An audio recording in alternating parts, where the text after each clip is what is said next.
welcome to another episode of Association Transformation.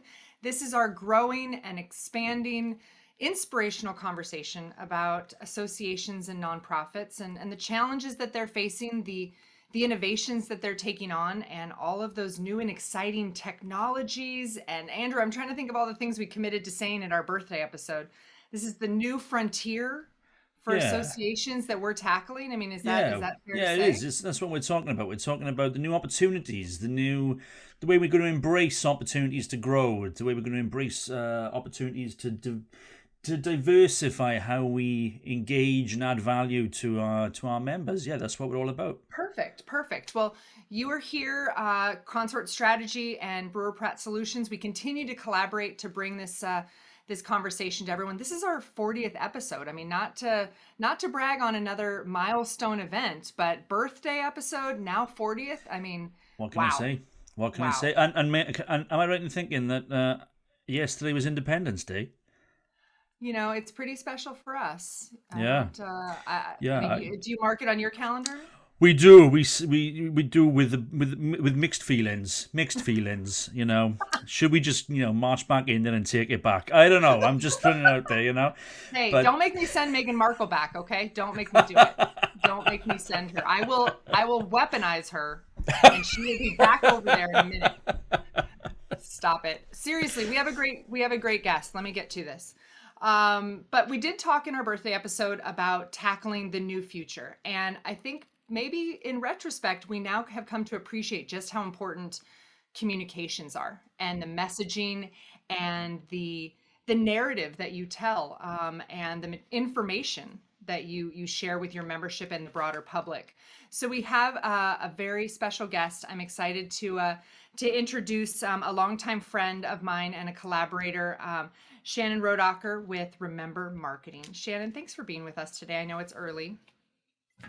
Thanks so much for having me. I'm excited to be here. I actually was telling my husband there's only two things I really get up before noon, or block out time before noon on Mondays, and that's to play in a charity golf outing or to talk geeky marketing with people that enjoy doing that.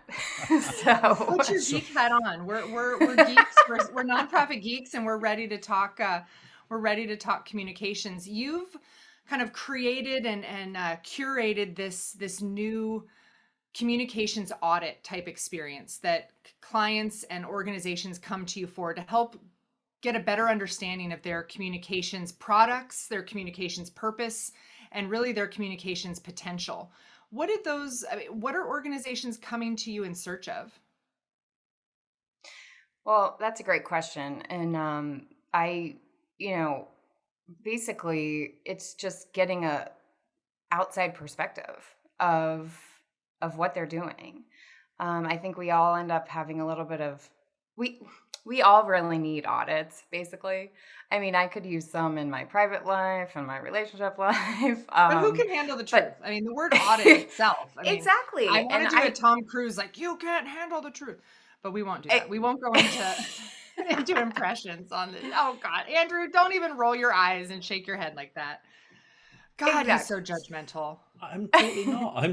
He is a daily communications audit. He is a communications audit every day. It wasn't Tom Cruise, it was Jack Nicholson. But there you go. I'm just saying, right? It's just saying. Fine. There you go. Fine. I'm sorry. All right, Andy, fix that part. I don't want to hear from Tom Cruise yelling at me. I don't want to.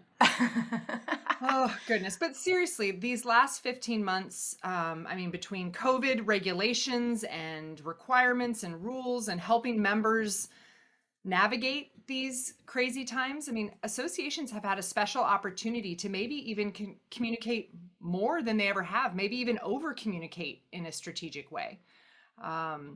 So this a communications audit, is it good for an organization now because of how much has changed, or is it something organizations should be doing every few years? How does this work? I mean, it's absolutely good. Now is a perfect time to do it. And I really think there's three reasons why people do it. Number one is to kind of open your eyes to those blind spots. We all get kind of stuck in a rhythm and what we're doing. And it's really nice to have that outside perspective for somebody that doesn't do what you do every day. And number two, it's to maybe confirm or reconfirm, what's been said, but maybe not heard. Sometimes it's nice to have that outside perspective of a professional saying, maybe there's someone on your staff that doesn't really agree with something you want to do, but you know that it's going to really benefit your association. So that is another reason why a lot of people, I think, like to have this outside perspective. And then number three, which is exactly what you were talking about, Elisa, is having that kind of just marketing refresh, taking some time to really look at everything you're doing and determine if it's really working. Is it really something you should be doing? Is it really something you should be putting your energy into? And that's what this audit or deep dive, as we call it sometimes, will do. Yeah. Well, and I've never been a member of a communications department, and you would think they would be the center of the wagon wheel, kind of connected to every other department, knowing what's going on. But I find communications departments can be just as siloed as any other department. Andrew, Absolutely. you're moaning. Yeah, no, I agree completely. I agree. I think is it fair to say they're siloed, or is it fair to sometimes I feel like they're just ignored. No. Sometimes I feel like I think sometimes, in my experience, the comms team. If you're lucky enough to have it, if you're big enough to have a comms team, or the comms person. Or worse, the part-time comms person, the person who you somehow think can perform miracles in 6 hours a week or whatever. They're not really brought in at the right time, the right kind of. How am I trying to say this? I'm thinking about, when we spoke about the financial piece, we said, you want to bring the finance team into the strat planning. You want to make sure that when business development is happening, you've got the right people at the table, not just looking with blinkers on. You've actually got people who are going to be able to contribute, added value to the conversation. And I think comms is one of those areas where we neglect it. We don't bother bringing it in when the board and the chief exec and whoever is sat there, thrashing it out. Marcoms, marketing and communications, they're just secondary ideas rather than actually, I think, what should be happening, and correct me if I'm wrong, Shannon, but, the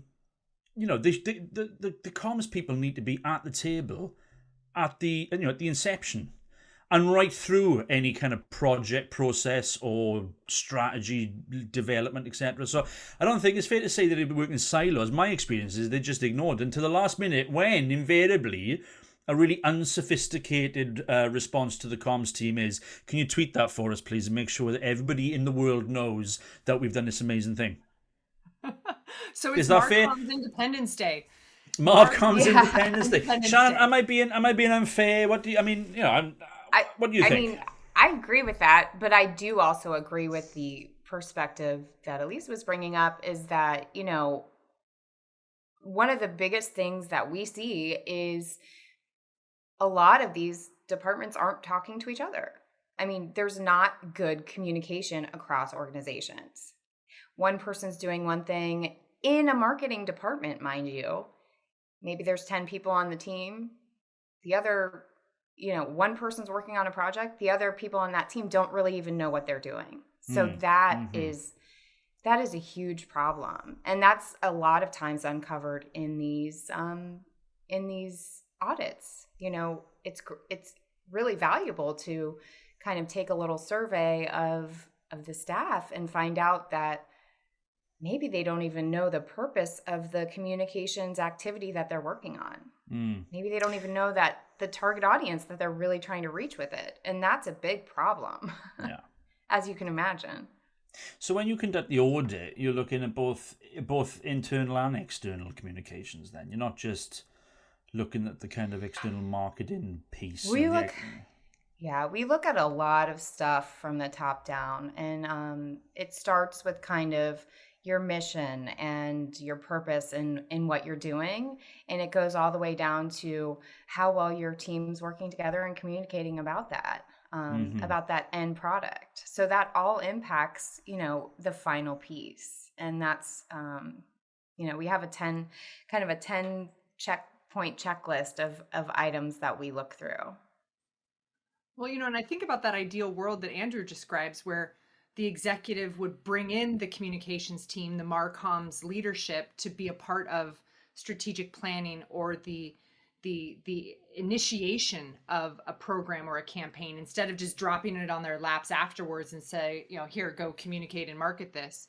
But you have to have confidence in that department. And so I think there's no chicken and egg here. I think really figuring out what you have in your team, in your purpose, in the channels that you're working through that has to come first before you can really expect anything else of your communications. And now that people are communicating more than ever, I mean, we go virtual, we don't have the in-person, and now the membership is getting more and more, I don't know, buried by emails and tweets and from every channel. I can only imagine that the target audiences have less willingness to read and consume all that's being put out there. So communications has to have an impact from the get-go.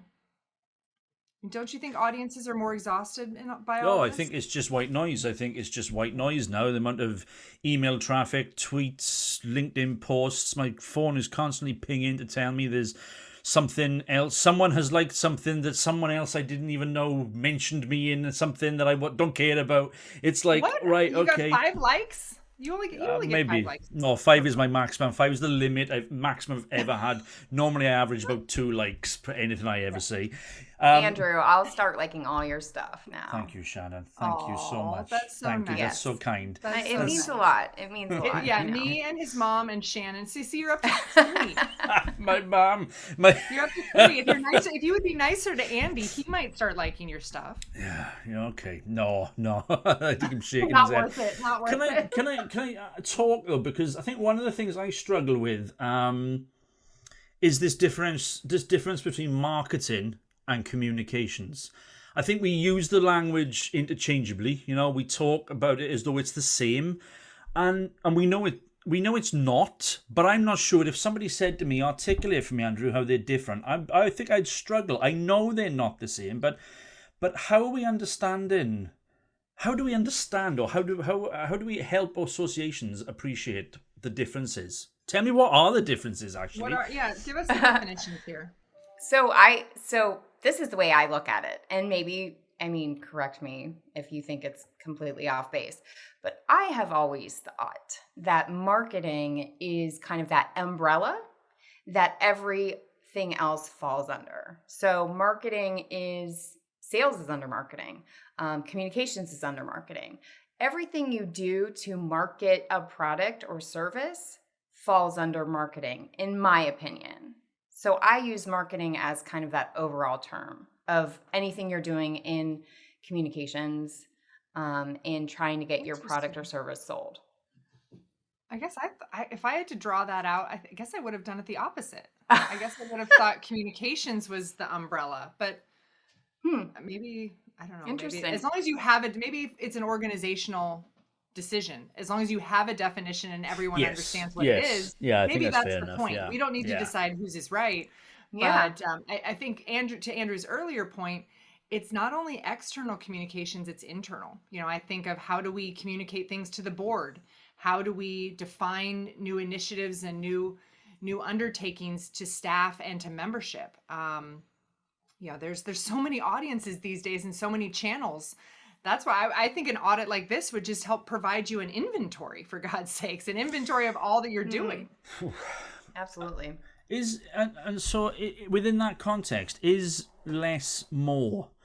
Because we're constantly internally within our team, we're constantly having battles, it seems, about opinions around, is it about quality of content or is it about quantity of content? Because there's so much traffic, do we have to throw the same comms out the door a dozen times, irrespective of, and just hope it lands somewhere? Or do we focus on ensuring that we put one beautiful gold-gilded piece of comms out the door and just hope that people see it? I mean, I'm guessing you're going to say it's a question of balance, but Yeah. Well, it's a great question because I feel like if you look at some of the most iconic brands, it's always less is more. Apple, for instance, their logo is very simple. And when you get a phone, it's like, where's the instructions? No, they just expect you as the user to be into. They kind of give you I don't know, they give you props. They're like, oh, they'll be able to figure this out. We don't need to put a 20-page instruction booklet with our phones. So, but the key's value. But that's an iconic brand. Yeah, that's an iconic brand. So I think when you're talking, about an association, certainly you need to. This is one of the great things about the audit is certainly you need to kind of look at what you're doing and pick out the good pieces, but don't just drop everything because it is really important to have that constant communication and be in touch with your membership. And one of my favorite pieces that we do evaluate on the audit is the return on investment. So we kind of take a look at what are you doing and what is it doing for you? Is it doing anything? Is it just a waste? Is it a time suck? Is it a waste of your time? So, right. And yeah, that it's can't super always important. That can't always just be measured in clicks and likes. Exactly. If you know your audience. Well, if that's the case, then my return on investment is pretty poor, to be honest. But no, I mean it's not all about clicks and likes. Oh, right. Sorry, I misheard you there. I thought, thanks, Lisa, you're making me feel even better.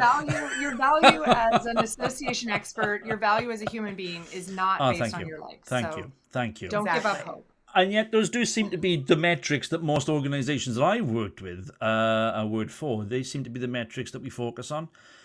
Yeah. And yet that's not really your rate of return, is it? Your return on investment is something. I mean, how are you measuring it? How are you making the link between communications and marketing and the return on investment? I mean, presumably you're measuring the return is more members, more engagement, more activity, more money being spent, more money being earned. So how do you make the link? Does it depend on the purpose of the communication? Well, I don't know. That's why I asked the question.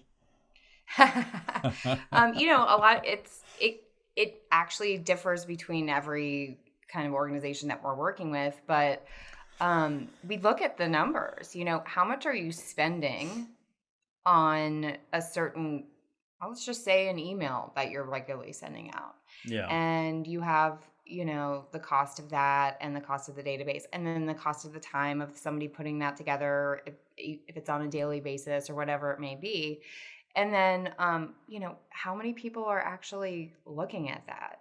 If you have an email list of, 20,000 people, but only 200 are opening that email and one person's clicking on it, well, your return on investment is pretty low. And you might need to look at why that is and what you can do to fix that. Because you don't want to be wasting time like that. So those are the kind of things that we look at. But again, it really differs.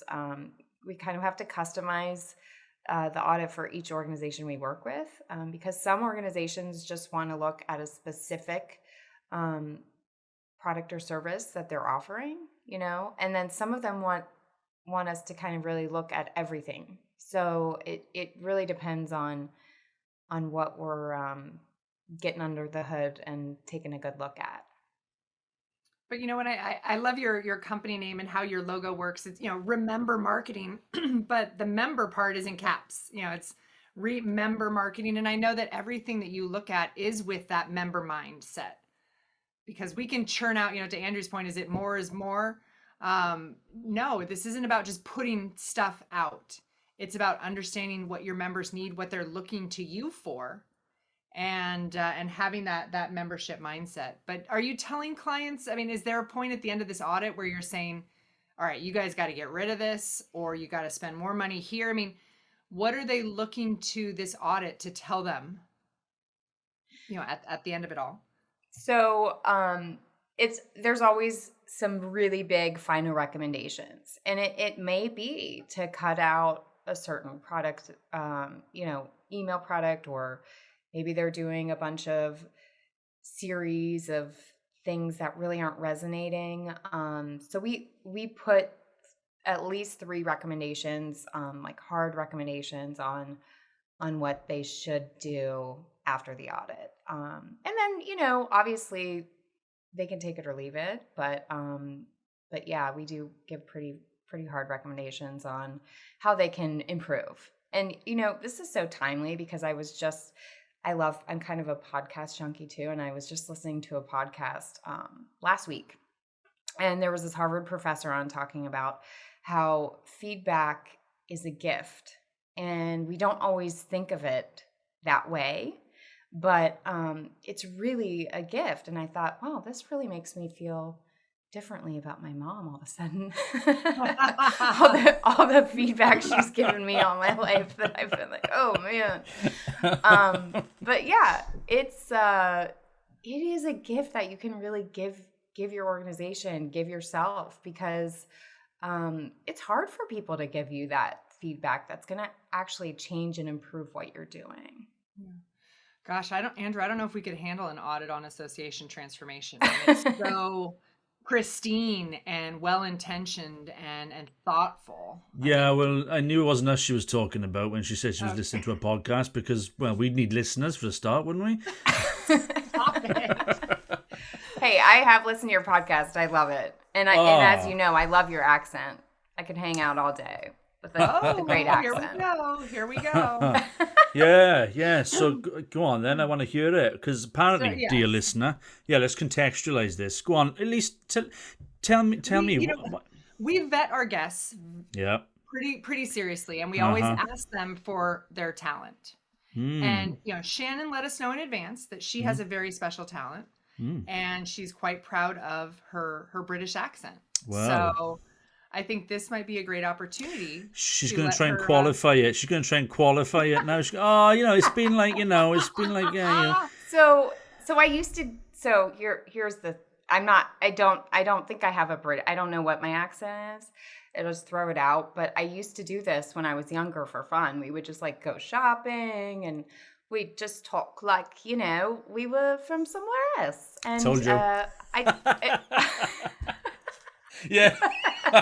Oh, you don't like it? Well, hold on. There's more. So what part of Australia is that accent from? Australia. See, it's been a while, but I don't know. It's all right. just now, fun Andrew though, isn't it? It's fun to change your voice. I'm not going to do my American accent anymore, because you just mock I'd love it. to hear it. No. Well, listen to Please. our birthday podcast, and then you'll be blown away. You'll be like, my God, I thought that bloke was British. And you'll be like, oh no, he's not. Nope. Oh, he is. From What? Ohio. Yeah, exactly. Yeah, native Ohio accent. Yeah. All right. Well, I'm going to work on getting more British, and then like in a year when you have me back on, I will just blow you away. It's going to be something I'm working on. We'll basically but you've got to do the entire episode as though you were Mary Poppins, and not Dick Van Dyke in Mary Poppins, right? So you can't be you can't be a cheeky chappy pearly king, right? You got to be Mary Poppins, right? Okay. I feel like Andrew has a Mary Poppins accent. He's waiting to let. Yeah. Let's hear it. Not Lisa, you at have all. a good accent and something. No. I learned. I misspoke and said something Britishish, and I've already been beaten down about it. I will never have a British accent in front of Andrew. Ever. What did you say? Oh, I boy, don't even remember hell. that. When we had a guest, never take on the British accent if you aren't really, really ready. So I'm excited that you're going to give it a year of work, come back to him and see, have him do an audit on your British accent. Oh yeah, I need an audit. See, I said I need an audit on my accent. I need an audit on. You need to gift a feedback on your British accent. I will use your toolkit to hold a mirror up to your accent and do a comms audit on you. There you go. Boom. Okay, now this doesn't sound very fun, but it would be a great gift. It would be a great gift. Yeah, it's the gift that would just keep on giving. It really would. Oh my God. I love it. Well, Shannon, I'm so excited that there are organizations that are taking you up on the communications audit and taking this seriously and willing to do the exploration. And it's got to be, they have to be kind of brave to do this. And I'm excited that they are spending the money and they are investing their time in having this information so that the members can be better served and the communication is more impactful. I think it's really exciting. I hope this is something that more organizations turn to you for, because this isn't going away. We know that all of these channels, as they continue to diversify and the messaging is more and more necessary, this is a very serious area of not only strategy but aspirations. So hopefully we can reach that dream vision that Andrew has, where the communications and Marcom team are at the table and part of these conversations from the beginning. So thank you for joining us. Where do we find out more information about this tool? I'm asking you to do a plug. Yeah. You can visit my website at remembermkt.com, and I will have information up there. There you go. Boom. There you go. Well, Shannon, thank you so much for coming and sharing. And I'm sorry for Andrew if he's giving you a complex now about your accent. It's not me. It's probably... No, I don't have a complex. I really... No, I can see that. I know it needs some work. Andrew, stop being so mean to our guests. Sorry. I applaud your bravery for doing it on to be recorded live for all in front 4 listeners. It'll be fine. For all three of whom I think are in Belgium. Did you know we're still trending? Oh, we're huge in Belgium. We're huge in Belgium. We're like number 6 in the charts in Belgium this week. We're blowing up in Belgium. Yeah. We should get Belgian accents. Belgian accents. I wouldn't even know what that is. I'll have to YouTube it. I don't know. But don't let that stop you, either of you, because you don't know what a British accent is, but that doesn't stop you either. Right. Oh my goodness. Right, I'm sorry. I didn't mean to offend you with my accent. Trust me, you haven't. Not yet, but I'm sure. Give it time. Give it time. Oh my goodness. Yes. All right. Well, this has been a 40th episode to remember. Shannon, thank you so much for being with us today and joining us. If you'd like to join us or have a topic that you'd like us to consider, you can tweet us at Association Transformation or email us hello@yourconsort.com, and we'll draw upon our network to pull together a podcast worth listening to. You can find that podcast, Association Transformation, wherever you get yours, and be sure to mark us as one of your favorites. Until next time, we say put your members and your mission first. Bye, everybody. Association Transformation is brought to you in partnership between Consort Strategy and Brewer Pratt Solutions in support of the Institute of Association Leadership.